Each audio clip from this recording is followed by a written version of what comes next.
Gentlemen, I'd like to welcome you all to the next session, which is titled News, Views and Sensationalism. The speakers for the session will be Talat, Mr. Farhan Bokhari, Nasim, Zehra, and Rahman Pagnamenta. The session will be moderated by Mr. Rashed, Rahman. It'll be a 1-hour session with the last 15 minutes reserved for questions and answers. I'd just like you to briefly know about Mr. Rashed Rahman, who's a veteran journalist and a political analyst. He has had various positions in a number of publications and is currently editor of one of Pakistan's major English language newspapers, The Daily Times. He's the son of the late Justice S.A. Rahman, former Chief Justice of Pakistan. Rashed Rahman, from a young age, associated himself with a number of progressive entities and causes.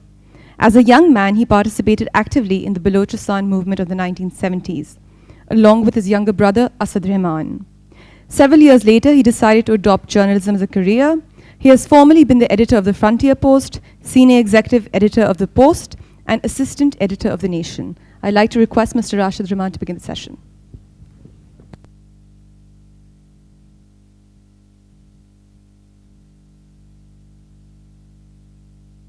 Thank you very much, ladies and gentlemen. Some of you saw me in this very chair before lunch. I'm sure you're horrified to see me again after lunch. But anyway, if you can get over that shock. The subject we are discussing is basically media, news, and all its other manifestations. We live in a very different age from when I grew up. If you wanted to find news about some place remote, you really had to work hard. I mean, this generation doesn't know what that means. It's a click of a button. But with every new technological and communication revolution, inevitably there will always be a downside. And what is it in our case? It's what we put up there. Noise, news, sensationalism, and what happened to journalistic ethics. If I recall, there used to be such a thing. My distinguished panel, I think I'll let them introduce themselves. That might be the best. Will you go first, sir, please? Can everyone hear me? Is that okay? So my name is Robin Pagnamenta. I'm the South Asia Bureau Chief for the Times of London. I'm based in Mumbai in India, but I come to Pakistan fairly frequently. And I've been in the region for about 5 years. Nasim? I'm Nasim Zehra and I'm a journalist. Thank you. Farhan Saab? I'm Farhan Bokhari. Turn your mic on, please. Okay. I'm a journalist. I've been a journalist for almost 35 years now. And during this time, a lot has changed in Pakistan. I have very different memories of even the immediate surroundings of where we meet today, which I'd like to discuss with some of you. But Pakistan has made a major transition at a much faster pace than many other countries, certainly many other countries across the Islamic world. And I think that is relevant to the way our news networks have evolved from the time of the print to where we stand today. Thank you. Thank you very much. Robert, the Times, we associate with that old title, Old Thunderer, not so thundering anymore, from what I can gather. And I want you to place the venerable Old Times against the not so venerable New Times, perhaps, in a new world where communication, news, information travels so fast, is so accessible from so many different sources. What does print journalism do in such a situation? Where is it located in this changing, shall we say, environment of journalism?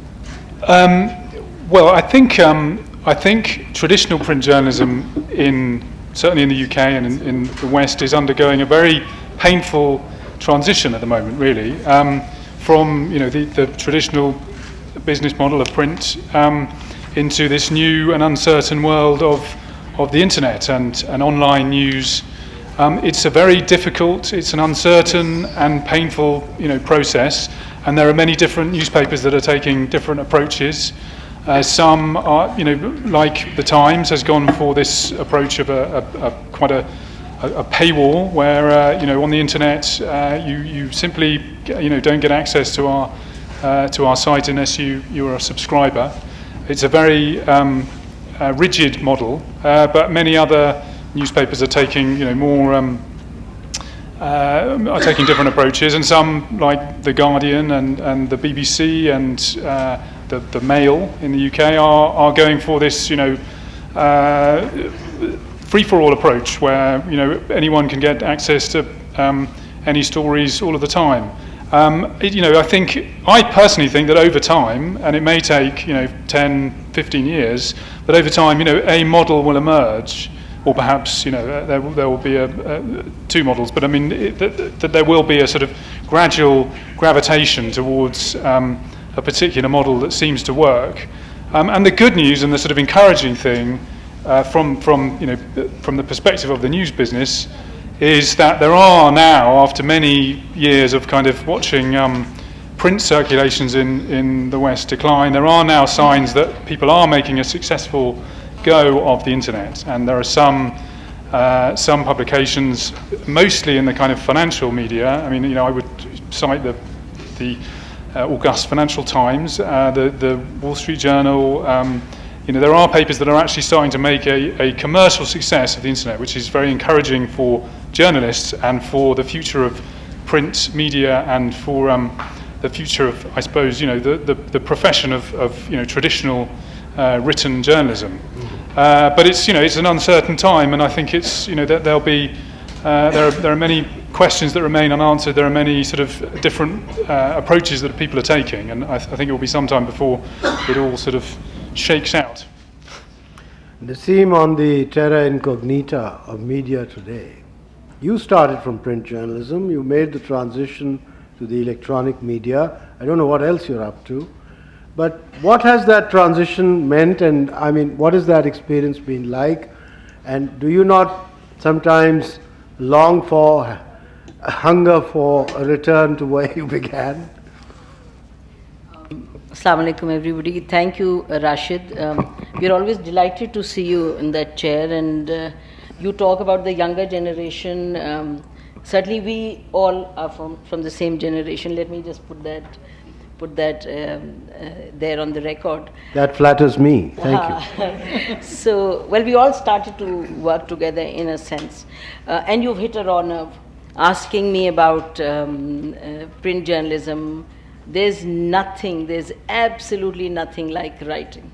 There's nothing like, being in the print as an act, just the act of writing.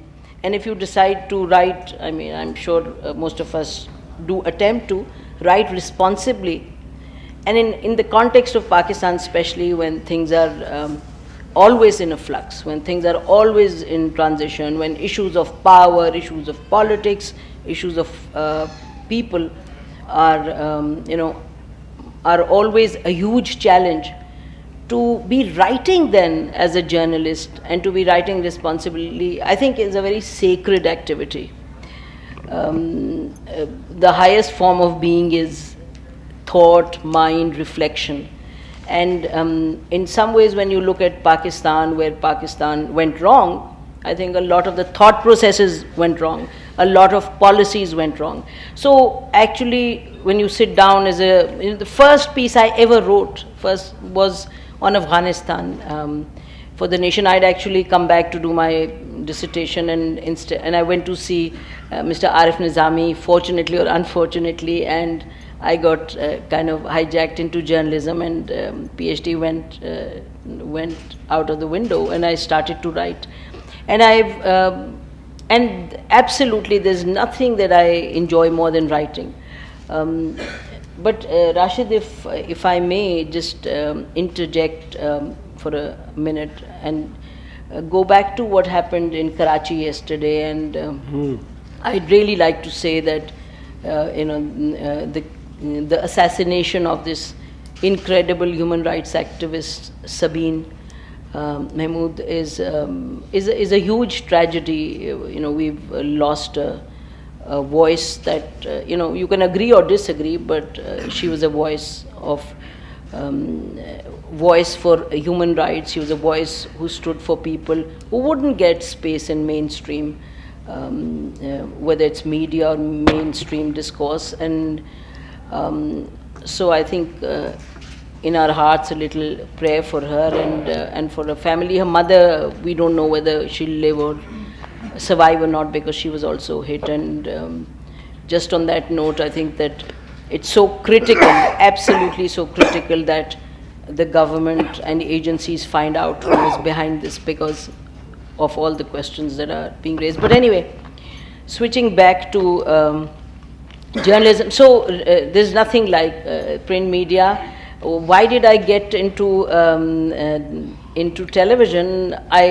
Different channels came and I got pulled in, and I don't think I regret that. And I do write. I mean, I hate you for saying that I've made the transition completely, because I do write occasionally. But obviously, television has its own impact. Television in Pakistan today, obviously technology has its own, technology is critical to what we are seeing in terms of media today, in terms of social media, in terms of mainstream media, print media. Technology is critical. So keeping that in mind, and if you want to be contributing even in a minuscule manner, in a very small manner, to discourse, to understanding, to where society is going, to where the country is going, then you obviously want to, whatever little you want to have a say also.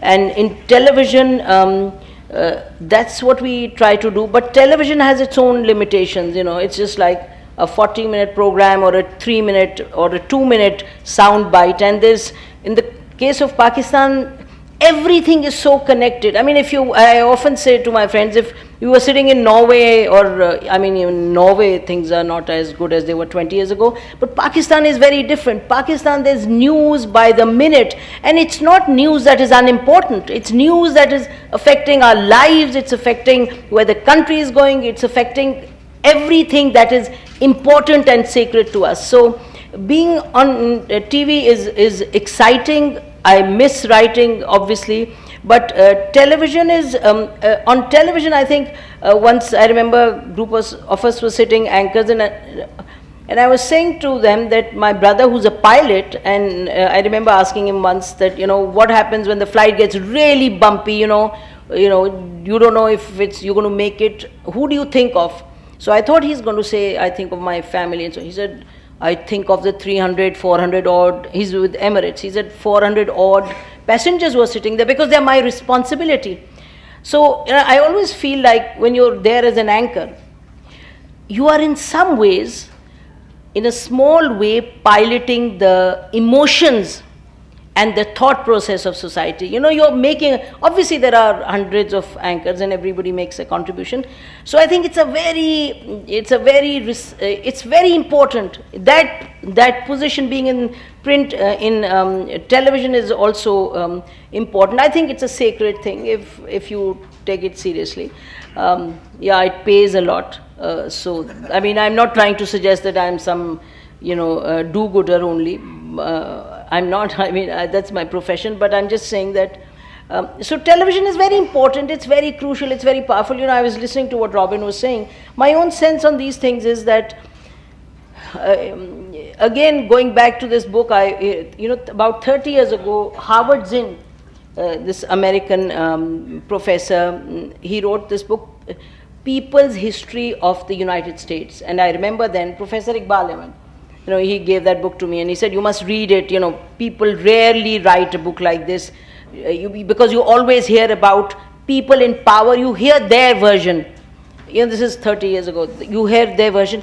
But today the exciting part and the challenging part is that every citizen, every thinking person, virtually every, there are millions here in Pakistan who have a voice, who think, who question, who are there, which is why the paradigm of power in some ways, I mean, that's another discussion, I think has gone flat, not so flat, I mean, obviously, people with power, with guns, with political power, still obviously have more power than you and I, but still, discourse and discussion has emerged in this society as a very critical new power center.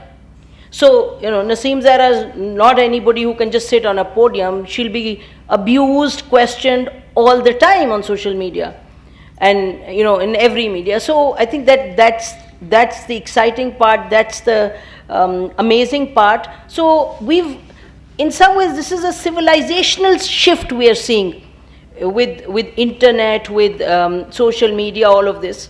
Really, we're living in just very different times. That's a whole other discussion, but I just like to conclude by saying that I'm not so sure that anybody can control this any longer. I don't think that the state can try, but it can't. Code of ethics will evolve. It will forever be work in progress.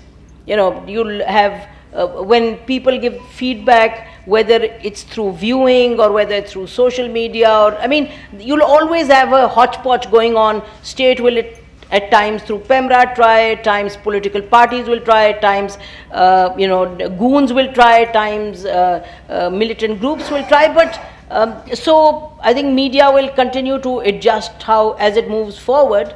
But again, Rashed is absolutely right. We are just living in very different times, and we can come back to who makes what sensational and newsy and so on, but that's all I have to say.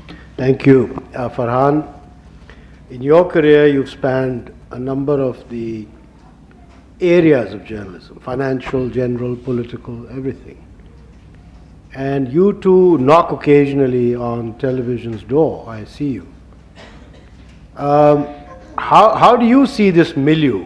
And I want you in particular to focus on one of the things that Nasim said, which is that in this almost kind of helter-skelter spread, access, democratization of media, source of information, news, so on and so forth, ability to comment, be there unedited, etc.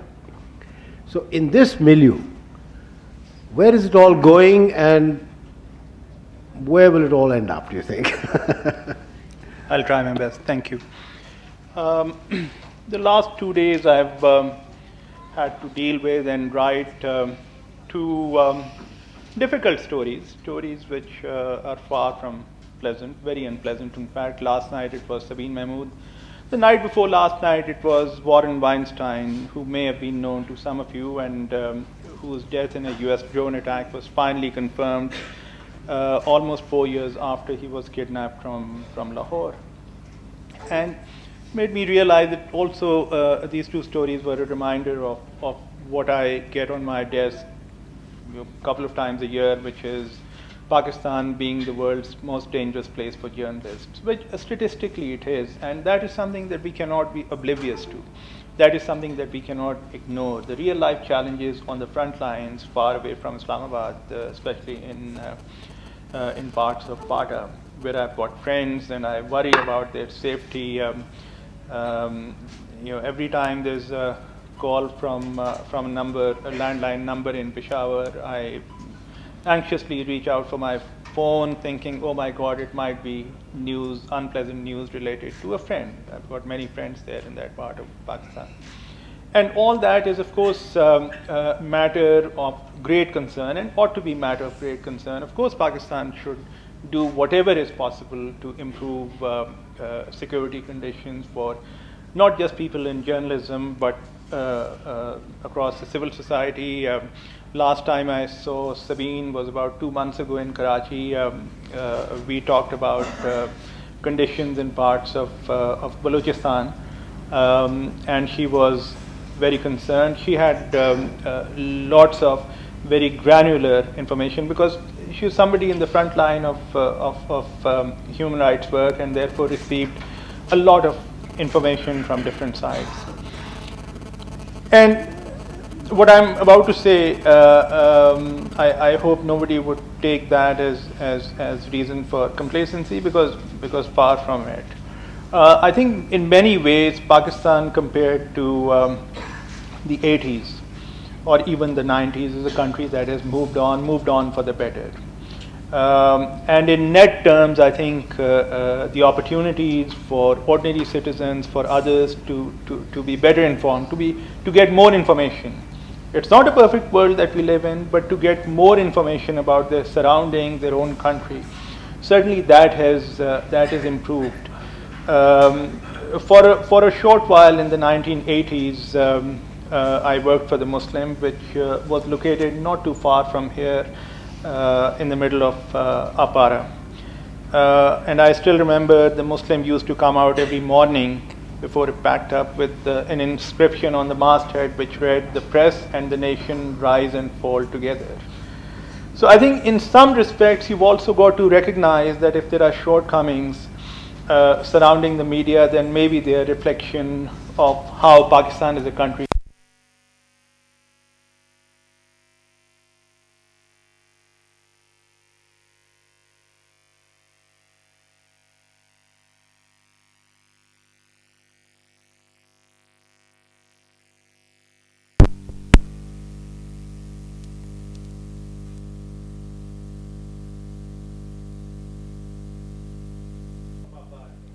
Popular with lots of journalists and with lots of young people. I walked in there one afternoon to have a regular nihari with a friend, and the caretaker, the owner, was missing. And I asked in Punjabi, I said, "Okay, think." So they said, "Oh, he was mysteriously taken away this morning." So we checked out. Obviously, we were very concerned about the safety of this man, and were told that he was taken away because the Apara police came and took him to the police station because there was a complaint against him. And what was the complaint? The complaint was that in spite of warnings, every night he made it a point to turn on the BBC's Sarbeen, which used to be just about the only medium for providing up-to-date information on the activities of the MRD. Here we were talking about 83, so it was a very different environment in Pakistan. They took him away for something as innocent as that, and the reason why he did that was because it was good for his business. This person was not ideologically charged up. He just did that because he attracted more customers coming for his nihari. Of course, the nihari was quite good too, but in addition to that, people came because around Apara, he was the only proprietor who had the courage to put this program on, and between 8 to quarter to 9, you could not find a seat in this cafe. Now just imagine 32 years later, Pakistan is a very different place. We have access to more sources of information. The obvious, the apparent sources of oppression do not exist in the same manner as they did 30 years ago. And in many ways, Pakistan has opened up, I would say, at a much faster pace than many other Islamic countries. That doesn't mean that we don't have challenges. And in addition to, by the way, in addition to the challenges of democratization, more openness, militancy, there's been technological change as well, which in spite of illiteracy across Pakistan and the small villages, I've seen this firsthand, there are people who've set themselves up, pooled their resources, money, and set themselves up in satellite dishes and are watching all the frontline kind of TV channels, and these people include many people who are illiterate. This is again a very different environment because 15, 20 years ago, the BBC's Urdu service used to be the most popular medium as far as independent media, electronic media was concerned, but today they are not. Why? Because Pakistan has opened up and there are so many more TV channels which are available out there providing information. Ultimately, I'm very optimistic in spite of the challenges, in spite of unfortunate and tragic incidents like the one yesterday with Sabeen Mahmood, terrible. And I agree with Nasim, the government has to come clean on this. I mean, even to prove their innocence, the agencies and others, they have to investigate this very thoroughly so that ultimately this is not another number which adds to the numbers that exist, but is a case which is thoroughly and properly investigated.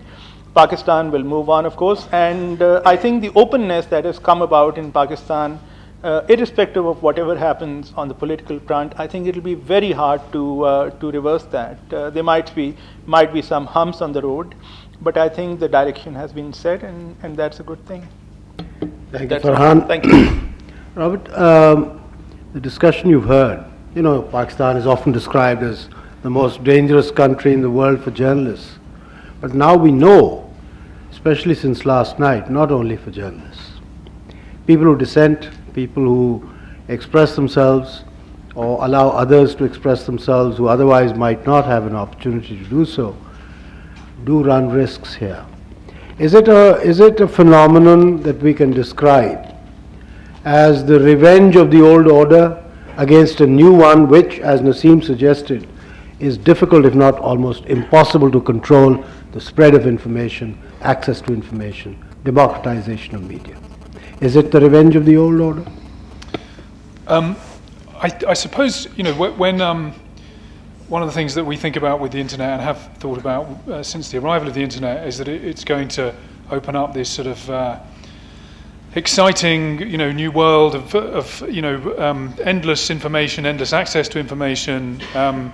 It's going to make the world somehow more transparent. It's going to, and in many ways, it's absolutely true. I mean, I think all of these things have happened, and it has brought tremendous positive changes and tremendous access to more people. There is another side to it, which I think is more worrying, and particularly when it comes to Twitter and social media. This is the kind of phenomenon where, when people get their access to news from social media, it's a very easy way for people to tune out all the voices they don't want to hear, and I think that can be quite dangerous. Obviously, I mean, I'm from the UK. When I was growing up, there were 3 television channels. Everyone watched the same TV news broadcast at 9 o'clock in the evening. It was a world when we were all kind of exposed to the same sort of, broadly speaking, we kind of had access to the same information. Now we live in this mesmerizing, incredibly complex world where there are a billion sources of information about everything. And if we do ingest our information only from the sources of information that we want to hear, whose voice we want to hear, there's the potential for it to be quite dangerous. I mean, whether you are a right-wing Republican in the United States and you are going to only follow people who view the world, in the way that you do on social media, or you're only going to watch, your chosen, Fox News or whatever, TV channel you want to hear. Equally, if you are, an Islamist, or if you are, it's possible to tune out all the other voices, and I think that's something that we need to think about and be very aware of. Thank you. Nasim, 24-hour satellite TV, something is a new phenomenon, relatively new, and of course, we never do things by halves in Pakistan, as you know. And once we got hold of this, we went helter-skelter and dished out licenses like Rewdies. You know Rewdies? Okay. Now, of course, we have 100 channels and very often nothing to watch. We have a plethora of voices. We have something resembling a Babel almost. And placing it in the context of what we've been talking about, this highly complex world that is evolving. Journalistic ethics, especially for those trained in the print media to begin with, was always a very important component of when you enter the profession, and the way your elders taught you, the do's and don'ts, and the rights and wrongs and so on. Is it the case that with so many channels, 24-hour broadcasting, the appetite is so huge, the race for ratings, the race for breaking news is such a compulsion that some of those ethics are getting thrown out the window, stories are not verified, run without shall we say, proper checks, editing, etc. Are we looking at a runaway express? I guess to a great extent. If I may just go back to the earlier question that you raised with Robin, that, is it the old order hitting back when we talk of Sabine? I think given what happened at Lums, discussion was stopped. Nobody said the word, but, the understanding was that it was allegedly ISI, so that's that. And on Balochistan, the establishment is sensitive. And then this happened yesterday, just after the discussion on Balochistan.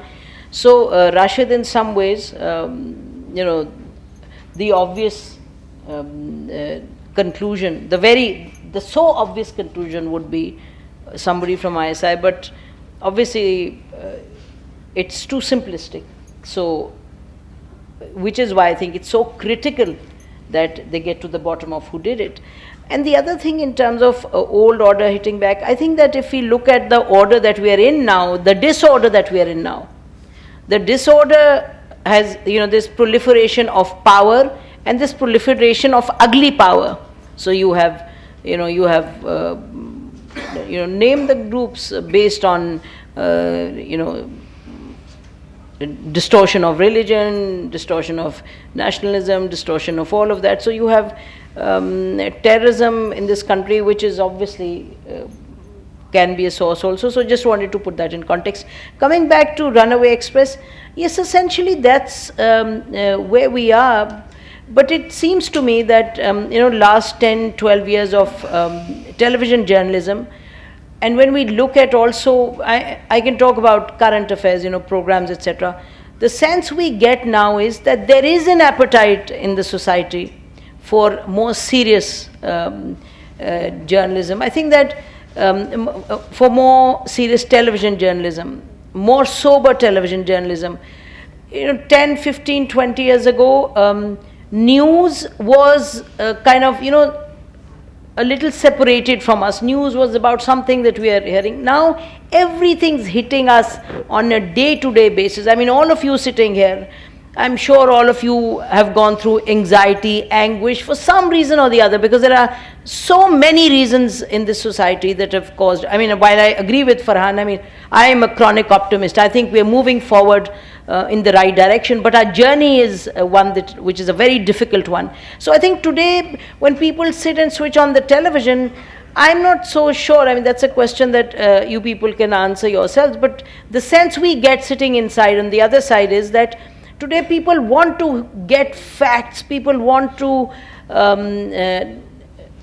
hear a little more sober stuff, and we're all the time attacked for, why did you take this side of the picture only, why didn't you present the entire story, where are the facts, did you double check your facts? So a lot of us sitting inside feel that, and ultimately I think you've got to work with your own ethics, because as you were saying, the owners can love the fact that it's that we are giving them ratings. At least I don't give very good ratings, but I have people who give great ratings. So the owners love them, but I think that there are also different pressures on the owners. I was thinking yesterday actually, when I saw Malik Riaz with the Imam of Kaaba, and all the channels were showing it, and I was saying to myself that this is also life. Malik Riaz, this is not a judgment I'm making. I'm just saying that look at how we travel, where we are traveling from as a society. So people are aware of all these things. And so if if Malik Riaz can bring the Kaaba, the Imam of Kaaba and, sit beside him, then, and obviously he gives huge advertisements to all the channels, including ours. But that's the commercial side. I'm just also saying in terms of the spiritual side, in terms of what we think of spirituality. So these are very incredible times, and I think in these incredible times, my sense is that a lot of people are looking for real answers, so that's what I'd say. Thank you, Nasim. Fact of the matter is, you said quite rightly, we mustn't cocoon ourselves in our own world as media practitioners. We always have to keep a finger on the pulse of our audience. And if the audience is objecting or demanding something better from us, I think we have to sit up and take notice. Farhan, Nasim raised a very interesting point about owners. Now we all know that owners can be a blessing and also a curse sometimes. And increasingly we see in our media in Pakistan, and I'm sure Robin will agree, media anywhere in the world, corporate media, corporate interests, dictating journalism, dictating policy, dictating do's and don'ts, what can go, what can't go, etc. Is this a serious trend in Pakistan? Is it a serious problem in Pakistan? Is it a growing problem in Pakistan? Or is it something that is just in my imagination, or peripheral, or marginal, and not such a threat? And if it is a threat, then what is it the honest journalist must do in such an environment? Well, in many ways, this is a story which is not just relevant to Pakistan. It's happened in many other parts of the world as well, commercialization of the media. And after all, if you want to remain in business, especially TV, then you've got to make money. And you've got to have different parts of the business coming along with the right revenue stream to keep the thing going. Otherwise, you'll just have to back up. Either you'll have to keep on subsidizing.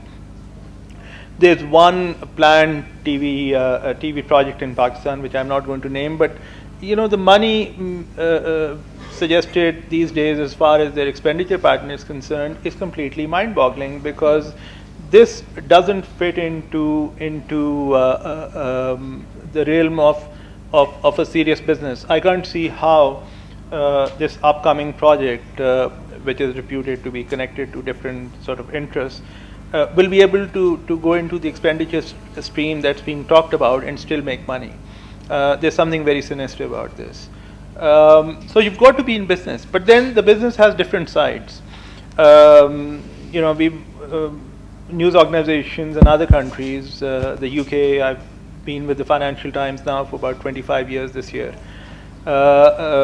Newspapers and electronic media, I guess, have gone through that transition, and we continue to have some absolutely top-notch and very well-respected names in our editorial teams. And the same is true for Pakistan as well. I mean, I think what troubles me at times is the sweeping kind of manner in which the media by some people is kind of associated with corruption, which is far from true, because there are a number of people. There's a very large segment of media professionals who continue to keep themselves above board under a very difficult kind of set of circumstances.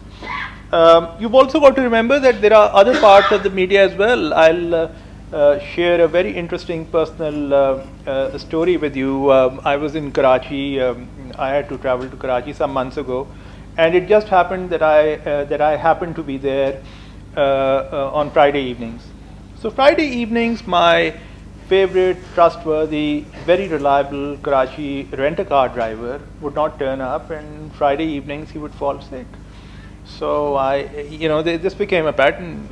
It happened once, it happened twice, it happened the third time, and I got very suspicious. So I checked with the company's owner, and he said कि जो वो आप उस वक्त बुलाते हैं जब वो सदके तुम्हारे आ रहा होता है. सदके तुम्हारे, some drama which was apparently became very, very popular, and that was the reason why my Friday evening arrangements for different bits of work in Karachi, interviews and so on, was running into trouble, because the regular driver whom I've used for 20 years was not turning up, because he had to absolutely watch this drama which I haven't seen ever. So these are trends which are part of the evolving kind of situation, and the entertainment is certainly part of the business as well, and has to be kept in mind for a news organization, because at the end of the day, you simply cannot rely on just breaking news or hard news. People need to have the whole bouquet. People need to have a package of information, and they need to be entertained as well. So the entertainment, the hard news, and of course discussion. All those three elements are together make up the bouquet. And ultimately, even though the commercial pressures have come, in many organizations they've grown, but ultimately news organizations cannot disregard good quality journalism, good quality news journalism, good quality discussions. And I, for one, am convinced that that appetite will remain in place for the foreseeable future. That is not going to change. So ultimately, you might be able to have, you might see owners making some changes, but ultimately I think quality has to survive to keep the enterprise going. Thank you very much. Before I throw the discussion open to the audience, I want to make one or two very quick comments. First is that, you know, novelty is a very big factor in media throughout history. When the Gutenberg press was created and, you know, print was available, it transformed the world. It transformed the way people learnt about the world and how they reacted to the world. Similarly, every new innovation. When I was growing up, the only two sources of information were either newspapers or the radio. We didn't even have TV. And to this day, when I go into some remote rural area, what do I find? If there isn't a satellite footprint there, it's radio from which they get their information and their news. Now, innovation will always throw up fresh challenges. I remember in 2009, I think it was, when I was doing a lot of television, I said to all my electronic media colleagues, I warned them, in fact, I said, you know, these current affairs talk shows that you're doing, which have become quite the fashion, they're giving you the ratings, they're giving you the audience right now because there is a novelty factor. But you must be careful that if you simply let it descend into a cockfight, slowly, eventually, inevitably, people will vote with their remotes and go away from you. And I think we are seeing something like that phenomenon going on before our very eyes today in Pakistan. That's why the entertainment channels are flourishing, and I think the electronic media needs to take heed. Certainly the serious news media needs to take heed. Questions? Brief, please, to the point. Thank you. Yes, sir. Do we have a mic?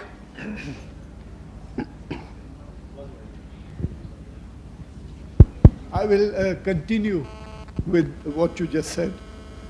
And maybe Nasim Zehra can help us in breaking the myth of ratings. What is the myth and the reality of ratings? Can you move the mic closer? What is the myth and the reality of these ratings? Thank you. What is the reality? Nasim, would you like to answer that? Ji, very quickly. I think... are they overrated, the ratings? Yeah, ratings, I think, increasingly last few years we've seen are overrated. And as Rashed was saying, I think that there is a recognition, a realization that credibility, seriousness, while obviously being also, you know, interesting in the way you conduct programs, etc., is something that the viewers are looking for. And ratings, I mean, you'll be shocked. What is it, Farhan, now? 3,000 or what? 3,500, I think, people's meters. Yeah, people's meters. 3,500 people's meters that determine the ratings. So, you know. And where are they located? They're located in major cities, Karachi, Lahore, and Islamabad. I think Faisalabad now, there's Media Logic is trying to expand it.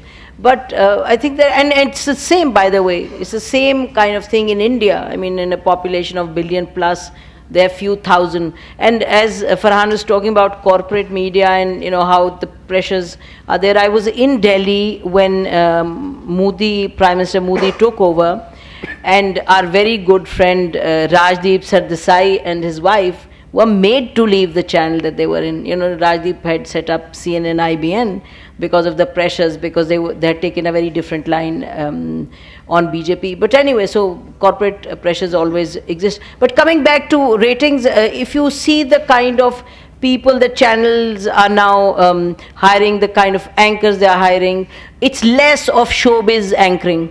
It's less of screaming kind of stuff. You know that people are now heading towards somebody like, I mean, I don't like to take names, but somebody like Kashif Abbasi is credible, he is interesting, he is good, he is serious-minded, and he has a very serious following. And I can go on and on, people like Hamid Mir, etc., etc. So I think that also the interesting thing is that while anchors may not get high ratings, the owners have realized that their programs still get advertisement, because there's credibility that has now become an important factor, seriousness, credibility. So owners are also kind of revisiting the initial view of staying with those anchors who bring very high ratings, and kind of, as I said, there was a showbiz scream, shout, and be exciting, that kind of thing.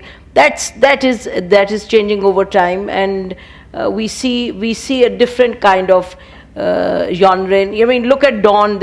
I don't like taking names, but Dawn has picked up such a lot of new young faces, but all credible, all serious-minded, so those kind of things I think are now beginning to get registered.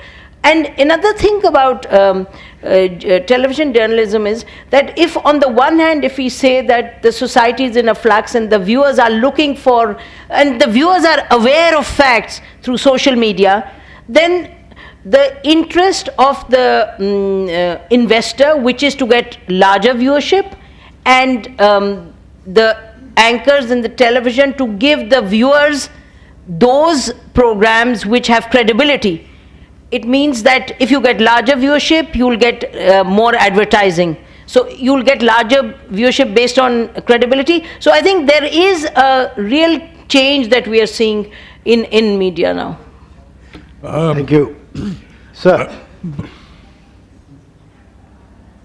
briefly please. Mike? We have mic? 3 names and 3 stories. Ji? 3 names and 3 stories. Salim Shahzad, Daniel Pearl and Sabine. What is the follow-up and what is the role of senior people like you sitting here?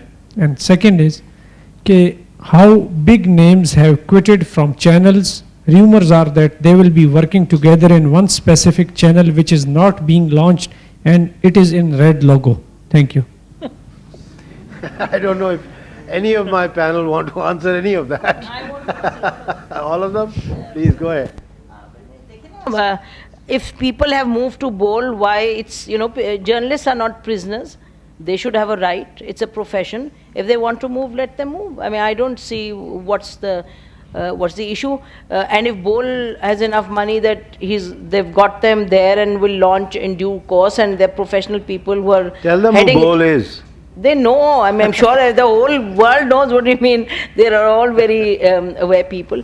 In terms of Salim Shahzad, we can, if we talk of Salim Shahzad, we all were out there. We pushed for it. We sat on Constitution Avenue. We pushed for a judicial committee report, and a report came out. And, हम उतना ही कर सकते हैं ना. We don't run the country. देखिए ना, उस वक्त when it happened, when Salim Shahzad thing happened, you said now what about you people who are sitting here? I can talk about myself. I was then Director Current Affairs in Dunya, and when his car was found in that state, I did then say very clearly and openly that the circumstantial evidence, and because he was coming to our channel when he was, when he was kidnapped and so on, and I then said the circumstantial evidence points to ISI, but beyond that we don't know. Beyond that we don't know. And you can't, in terms of Sabine, who's been assassinated last night, hum aapko kya bataएं? We know as much as you do, and journalists are not investigating. It's the responsibility of the state, of the government to find out, and we can push for that. And mind you, I think people in Karachi, civil society will push for that, and I'm sure the media, at least I can talk about ourselves, will keep raising the question. That's what we can do. Don't mistake us for the government. Farhan, did you want to say something? I think, these are obviously very tragic cases. All sir, I have a question about Urdu print media, sir. Ek second. इन्हें जवाब दें. लेकिन जिस तरह ये कह रही हैं कि journalists did protest, but then there comes a point when there are other entities, the parliament, the ruling structure which is the government, they have to take over and they also have to play their part. अब सलीम शहजाद के case में मैं नाम नहीं लेना चाहता, लेकिन साबका हुकूमत में यहाँ पे इनफॉर्मली कुछ जर्नलिस्ट गए भी थे, कुछ वुज़रा से भी बात हुई थी कि आप भी इस पे आवाज़ उठाएं, उन्होंने रिफ्यूज़ कर दिया. उन्होंने कहा कि जी नहीं, this is too, one of them, I have to be careful about, don't want to get into naming those people, but he said it's too hot to handle. उसने कहा जी आप लोग तो निकले में वहाँ पे बाहर शोर शराबा कर रहे हैं, हमारे लिए तो ये मुमकिन, भाई ठीक है मुमकिन नहीं है तो फिर अब हम आपको क्या कर सकते हैं. Sir, Okay, one second. thank you, sir. Ahmad Ali, I am a freelance journalist. I have a question about Urdu print media, and most of the population, about 90% population, rely on Urdu press. Sir, my question is about their narrative they are forming, and somehow many Urdu newspapers also support extremist elements and extremist narrative. And also violation of some minority rights, human rights you see in Urdu newspapers, not talking about Jung and some big newspapers, but there are many local newspapers, Osaf, Asas, and many there are. Sir, what's your views and how Urdu print media I'm talking about, how Urdu print media can bring a good quality of journalism? But Anybody on Urdu print media?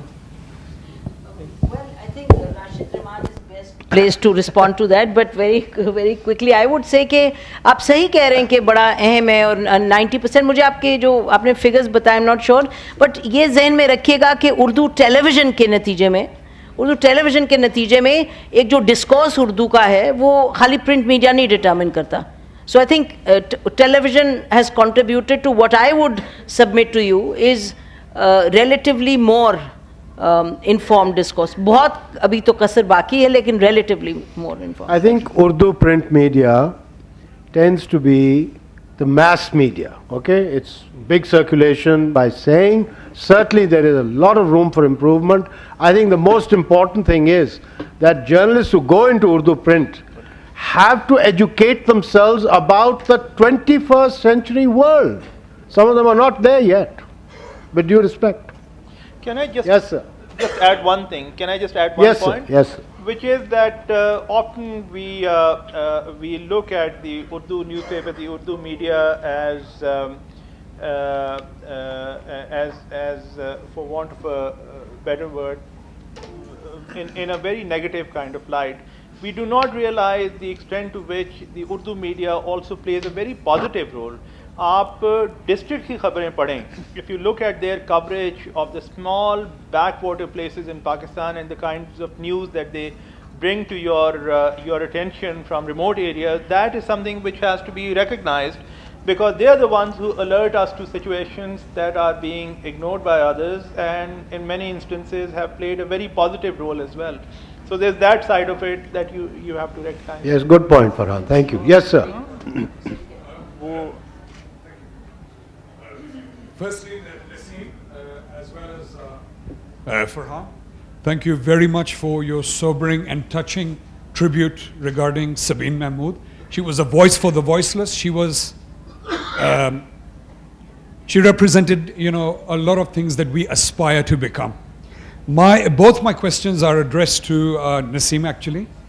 Nasim, one thing that was mentioned by Rashed earlier on was the old empire seeking revenge over the new empire. Do you personally, do you personally see the cybercrime bill as a blatant manifestation of the old empire seeking to annihilate or control or circumscribe this new empire? That was question number one. Nasim, question number two, again to you. The willful assassination of Sabine last night. Thank you for highlighting it's an oversimplification to take a very one-sided view. Empirical evidence suggests that this is a smear campaign against our agencies. How best in the 21st century can our agencies, can our establishment cope with such smear campaigns, both online and offline? Nasim, over to you. And this has to be the last question, I'm afraid. And what was the first question? I remember Sabine's question. What was the earlier? Cybercrime. Cybercrime bill. I'm amused at that bill. I don't think it'll go through the way it is. I think that, in fact, we've been looking at it very carefully. You know that there have been a lot of television programs on it, and obviously major flaws. But when you talk to people in the committee, all of them said that there was hardly anybody from the opposition being critical of it. Nobody, gave input, etc. My own sense is that this is just the beginning of the process. I'm quite convinced that it's not going to go through the way it is. So old order, old order, it doesn't have the capacity, and I don't even know where that old order is. The truth is, haath pair sab maar rahe hain. I think we are going through transition, we are going through, I think we are headed towards the right direction. In terms of the smear campaign, Sabine ki jo baat aapne ki, there's only one way to deal with it in this case. It is to get to the bottom of it. You've got to find out, you've got to have proper credible investigation. वो हामिद मीर का case हुआ, उसकी भी अभी तो वो Hamid Mir, I was hearing him say, पता नहीं BBC पे या कहीं के प्राइम मिनिस्टर को मैं मिला तो प्राइम मिनिस्टर ने मुझे कहा कि आपकी जो इन्वेस्टिगेशन हो रही थी, रिपोर्ट हो रही थी, उसका क्या बना? So मतलब कि so बात ये है कि you really, or it's a little, it's what is tragic is कि and also, you remember this American woman, American Pakistani who was killed in Karachi last week? Injured.